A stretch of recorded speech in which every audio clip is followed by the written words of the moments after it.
Mes chers compatriotes, nous sommes en deuil. Ce qui s'est passé au Congo-Brazzaville est abominable. C'est un crime.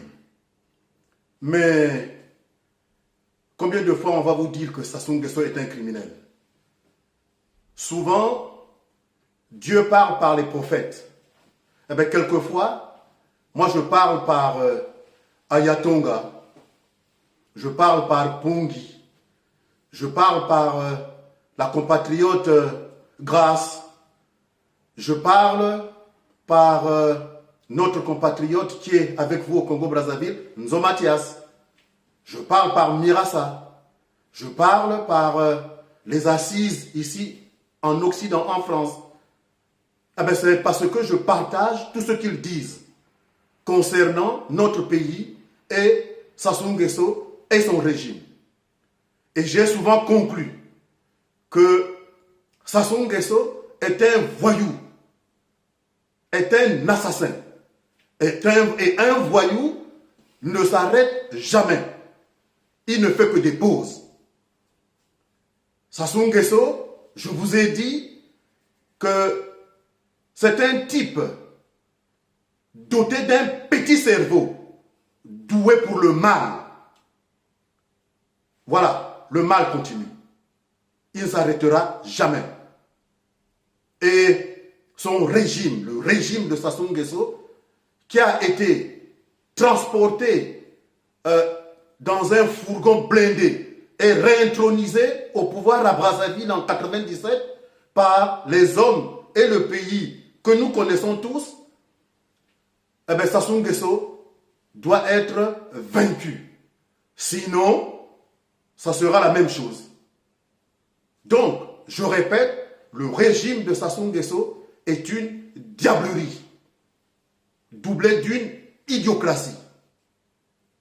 Pour l'instant, c'est le deuil. Ce n'est pas le moment, malgré tout, de verser les larmes. Même si nous avons les larmes faciles, je vous répète que j'ai la nuque raide. Organisons-nous. Sassou Nguesso n'est pas à la fin de ses forfaitures. C'est un assassin. Je vais vous donner Maître Senda tout de suite, qui va continuer, lui aussi, malgré qu'il ait dit pas mal de choses.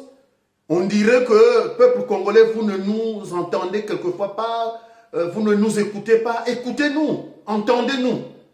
J'aurai l'occasion de m'adresser à vous à tête reposée. Pour l'instant, nous sommes dans le deuil et je donne la parole à Maître Sylvain Senda pour qu'il vous explique une fois de plus comment nous avons conclu et pourquoi nous avons conclu que Sassou Nguesso était criminel.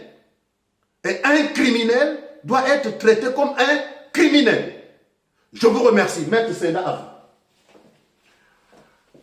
vous. Mon général, merci. Alors, je tiens à rappeler que j'ai écrit un article en 2016 intitulé « Hygiène constitutionnelle du crime ». Dans cet article, je vous disais déjà que Sassou Nguesso est même le visage du crime au Congo-Brazzaville. Il est l'incarnation de la nativité constitutionnelle du crime. Et l'article 96, consacré dans cette constitution, épargne Denis Sassou Nguesso de tous les crimes qu'il peut commettre avant, pendant et après l'exercice de ses fonctions. C'est-à-dire que Sassou Nguesso et ses exécutants, donc la police, l'armée, sa milice fortement ethnicisée, ne peuvent être poursuivis pour des crimes commis dans l'exercice des fonctions de M. Sassou Nguesso. Dans le drame du stade d'Ornano, il faut quand même voir la chaîne de responsabilité militaire. Le premier responsable, c'est le chef du gang des barbares, qui est Sassou Nguesso. c'est lui le patron de ces crimes. On ne peut pas effectivement concevoir à ce que l'armée puisse regrouper nos enfants au stade d'Ornano à minuit pour un recrutement. C'est innommable ce qui s'est passé. C'est prémédité. Alors, je veux bien, puisque nous sommes en fin d'année, vous savez qu'ils sont dans une ristourne morbide où chacun doit effectivement donner sa part sacrificielle à la conservation du pouvoir. Et ce pouvoir se conserve par le sang. Et donc, le stade d'Ornano, le 4 mars 2012, les disparus du beach, nos enfants qui ont été tués à Chakona, ce sont là effectivement la part sacrificielle de Denis Sassou Nguesso pour la conservation de son pouvoir. Nous avons vu M. Okongakala, qui est procureur de la République, venir folkloriquement instruire ce dossier sur les lieux du crime.